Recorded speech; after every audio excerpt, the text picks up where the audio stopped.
You shivered and wrapped your Scouting Legion cloak more tightly around your shoulders. You weren't sure what was more the cause of your sudden discomfort: the cold November air that inevitably seeped its way into the HQ, or the echo caused by your footfalls in the stone dormitory hallway. Normally, you wouldn't mind the quiet between the new recruits you train daily and the seemingly endless stream of tasks you receive from Erwin. You would relish the few moments of peace you could manage to find. Tonight, though, the quiet only served as a painful reminder of the many previously occupied dorm rooms that were now empty. You passed one of these rooms and stopped short, your eyes glued to the wooden door. You recognized this one as belonging to Jin. He was one of the four members of Squad Levi and one of the most capable scouts in the Legion. He was an amazing fighter and had a Titan kill record to rival your own, and was growing to be an excellent leader. He seemed like a genuinely good guy. You didn't know him too well, never having worked with him directly, but you would often see him out on the training field joking and laughing with the other members of his team. You would never see any of them laugh ever again. You tore your eyes from the lonely door and continued to wander. The mission to capture the female Titan today was a horrific failure. You could see that from early on, almost as soon as you left Walrose. You should have, as you had one of the best seats in the house. You led the group of elite scouts on the right flank, which, along with 100 other soldiers among the flank, were decimated when the female led her horde of deviants straight to you. You managed to be one of the few who escaped, although you would hardly call it unscathed.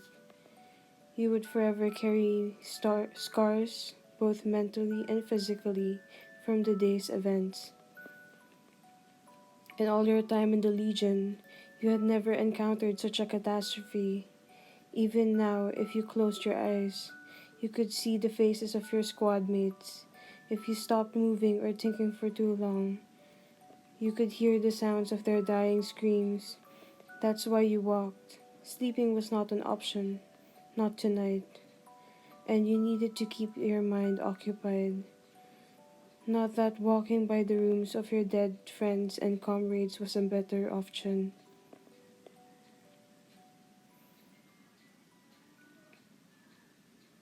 You let out a sob and felt your legs collapse, and your back hit the hard wall.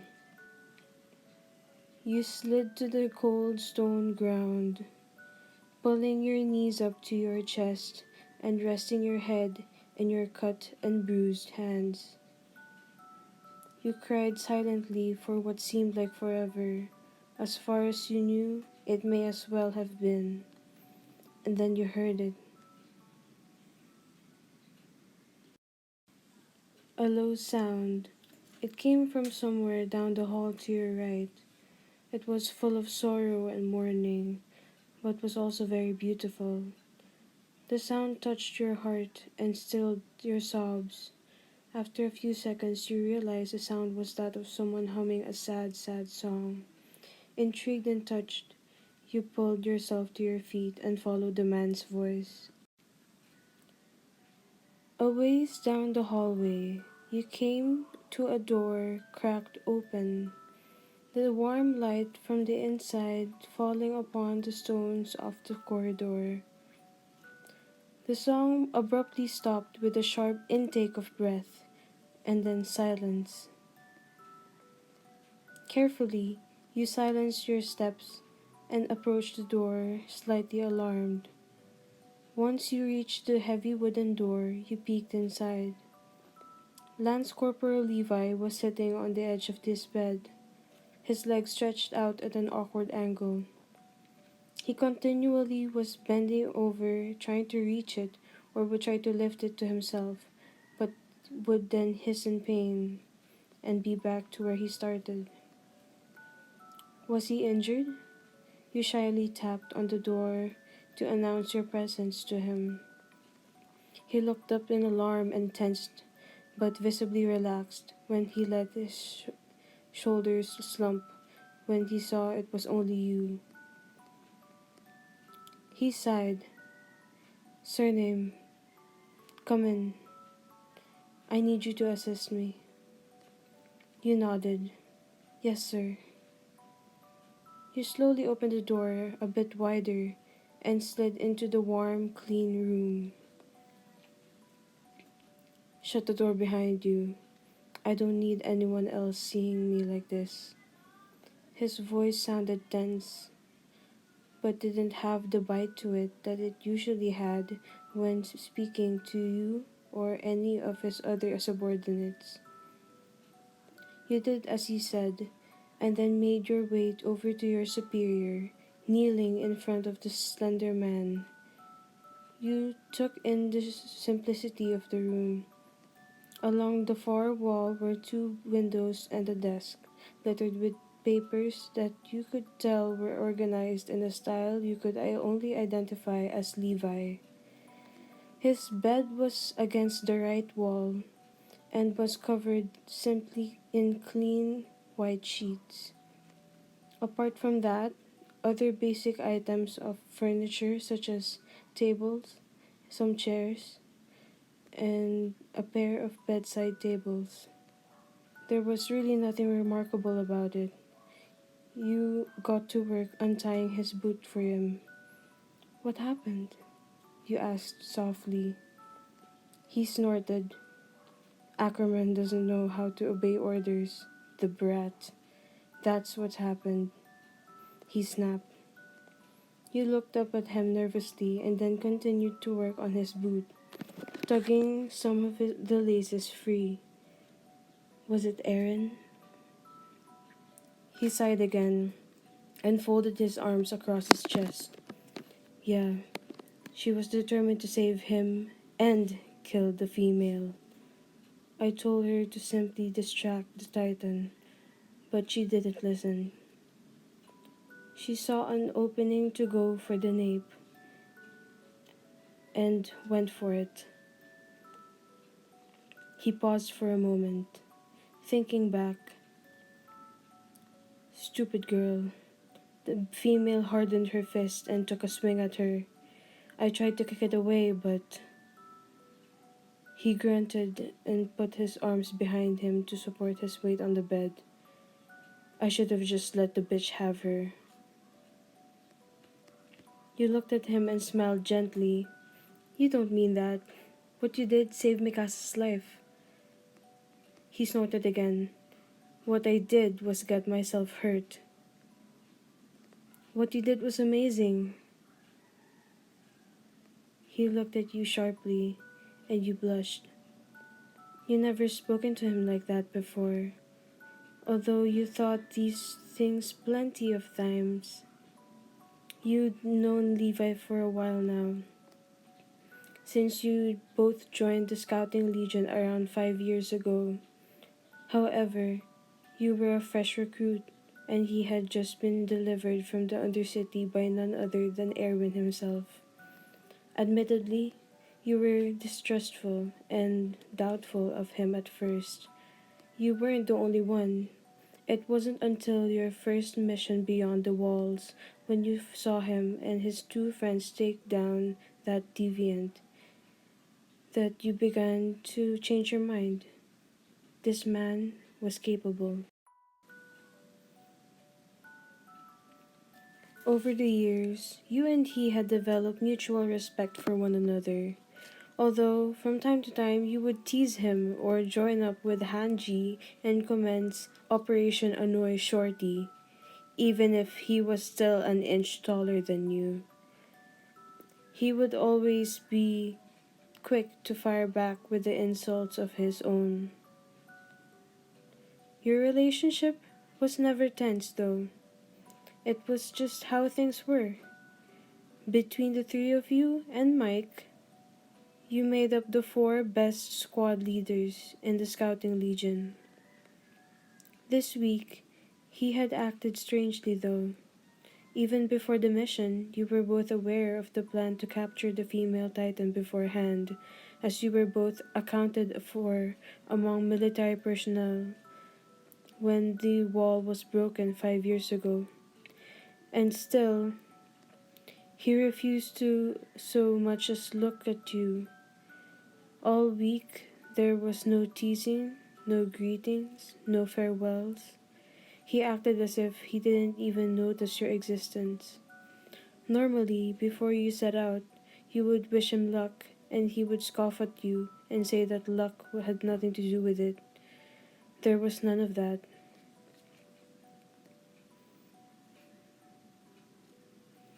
You both sat in silence with your thoughts. Finally, you undid the last tie on his boot. You looked up at him, asking permission. He looked at you he looked at you and tensely nodded. Gently, you slid one hand under his knee and took hold of his heel with the other. As slowly as you could, you began to slide the boot off his leg. He hissed in pain and gripped the wrist that steadied his knee. You froze, and he pulled his hand away as quickly as if he'd touched a hot stove. You collected yourself and continued to slowly remove his boot. Once his foot was free of the offending leather, you gasped, quietly glared at him. Corporal, this should have been taken to the infirmary immediately. He stuck up his nose, and he turned his head. There was no need. They are busy enough as it is with the other wounded. Your leg is seriously injured, Corporal, and Levi. He spoke so softly. You thought you hadn't heard him. What, sir? His steel gray eyes softened. Call me Levi, at least when it's just the two of us. As soon as the softness appeared, it was gone again. I've had enough of this corporal shit for one day. You nodded your head, slightly shocked. Okay, Levi. But we really need to get you to... No. Without proper treatment, your leg will... Then you treat it. Stop interrupting me, you said sharply. I don't have any medical training at all. You need to see the doctor. I'm trained. I can tell you what to do. You sighed. Why don't you want to go to the infirmary so badly? He looked at you steadily. Because people call me humanity's strongest. You cocked your head. What does that have to do with anything? He made a frustrated sound and looked away from you. If they think I'm humanity's strongest soldier, and I'm out of commission due to a fucking sprained ankle, what are they supposed to think? He almost yelled. His shoulders sagged and his arms fell to his sides. They have enough to worry about without seeing me like this. Is humanity's strongest not able to walk on his own? You considered what he said for a moment, then you nodded. Okay. He looked up at you, surprise barely evident on his naturally stoic face. Okay? You smiled gently at him. Okay, tell me what to do.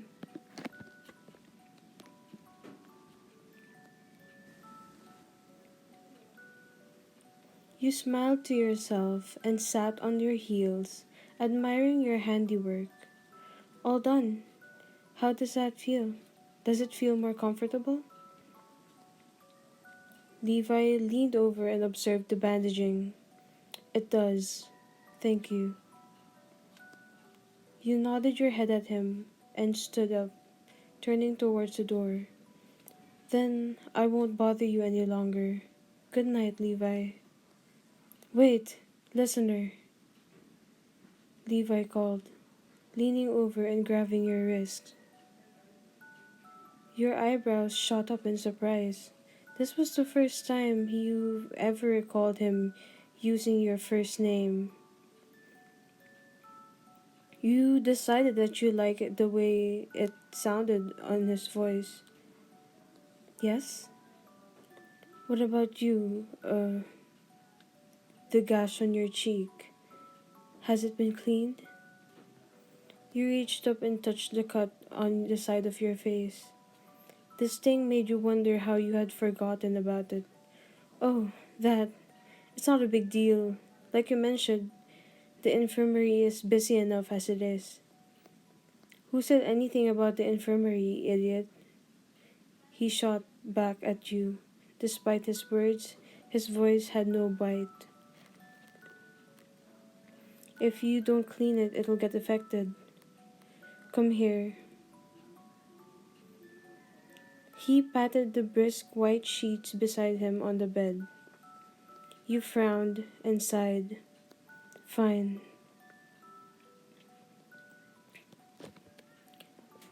Knowing it was impossible to argue with him when he got like this, you sat down beside him.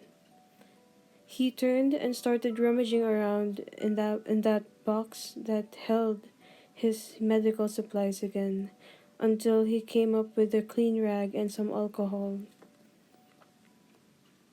This will sting a little, he said, not at all apologetically. He dipped the rag in the alcohol and then placed his other hand on the uninjured side of your face. You feel your cheeks heat up at the warmth of his palm on your smooth skin. His hand was rough, but not in a bad way. It merely was a testament to all the years he'd spent defending humanity. Once he touched the rag to your injury, though all your other thoughts left your mind, and the only thing you were left with was, "Damn, you weren't kidding." You smiled apologetically at your outburst. The skin was much more sensitive than the other injuries you've treated in the past. He smirked a little, shocking you. That was almost a real cuss. Perhaps I'm a bad influence on you. You laughed. Something like that. He finished cleaning your wound, and then you both fell into a comfortable silence. Levi? You asked, uncertain if you even wanted to approach this topic. Hmm? He asked, looking up at you with with an almost bored expression on his face. The song you were humming before, what was it? Levi froze. He immediately regretted asking the question and got up from the bed. I'm sorry, it's none of my business. I shouldn't have asked. He shook his head softly, his black bangs falling onto his face. No, it's alright. You just surprised me. I didn't know you heard. You sat back down again carefully, but didn't say anything. It's a song I heard once, a long time ago, about a man who lost all of his friends. You looked down at the door. I'm so sorry, Levi. You felt something warm rest on top of your hand on your knee. You looked at Levi to see his hand sitting comfortably on yours, but he seemed to be looking at nothing in particular. Don't be. I'm not the only one who lost friends today. You fought it, but you couldn't help that one tear that escaped your eye. You looked away in shame. This man didn't need nor want to see your tears. The warmth atop your hand was suddenly gone, and you felt more alone than you did earlier. Then it was back, turning your face towards him, his rough pad of his thumb brushing away the tear that fell on your uninjured cheek. "I'm sorry," he whispered, sounding almost ashamed. Your eyes widened. The corporal never apologized to anyone. Why? His eyes looked away and his hands fell. "I've lost people before, but never. I was afraid. I didn't want to have to deal with." He made a frustrated noise and balled his fist, an agitated look on his face. "Damn it, I'm acting like one of those shitty brats." You gathered your courage and took one of his hands in yours. "Take your time, Levi." He stared, fixated at your small hands holding his larger one. He looked up to catch your eyes. "I've been pushing you away since we found out about the mission because..." He growled and pulled his hand from yours and took your face gently, pressing his lips to yours in a chaste, sweet kiss. Your eyes widened and you stiffened immediately. Before you had the chance to respond, he pulled away and looked to the pristine floor of his bedroom, a pink tinge to his usually pale face. I couldn't find the words, and I..." His words were cut off when you pulled him back to you and returned his kiss with twice as much passion. He melted into it and wrapped his arms around your waist, pulling you into his chest and onto his lap. He pulled away for a quick second and looked into your eyes before he leaned back in again, his hands slipping beneath your shirt, running up and down your spine. You shivered. He ran his tongue down along your bottom lip, asking for permission, which you immediately granted, his tongue mingling with yours in a dance that you had no idea you've wanted so badly. Finally, only because you were both out of breath, he pulled away and rested his forehead against yours, tracing comforting circles on your lower back with his hands. "Listener, what I was trying to say earlier was that I love you." He looked at you with more emotion than you'd ever seen on his handsome face. You caressed his sharp jaw and cheek and pressed a kiss on his forehead. "I love you too, shorty." He snorted and lay back, pulling his injured leg up with him. He pulled the covers aside for you. "Will you stay with me tonight?" He didn't show it in his voice, but you could see the uncertainty in his eyes, and you smiled. "Of course," you answered, crawling into the bed with him and nuzzling your face into his chest. He ran his fingers through your hair and hummed contentedly. "Listener, thank you." You looked up at your lover, slightly confused. "For what?" "For knowing that I needed you here without me even having to say it." You cuddled further into his warm chest and smiled, sleep finally inching its way into your tired body. Just as it was about to claim you, you heard Levi start the song again, but this time he added words that were sung quietly into your hair. Oh, my friends, forgive me that I live and you are gone. There's a grief that can't be spoken. There's a pain goes on and on. Oh, my friends, don't ask me what your sacrifice was for. Empty chairs at empty tables where my friends will sing no more. Levi finished his song to hear listeners snoring quietly against him, and for the first time in what might have been forever, he smiled. The deaths from that day left him feeling empty, but this person, this amazing, kind person, had never made Levi's heart feel anything but very, very full.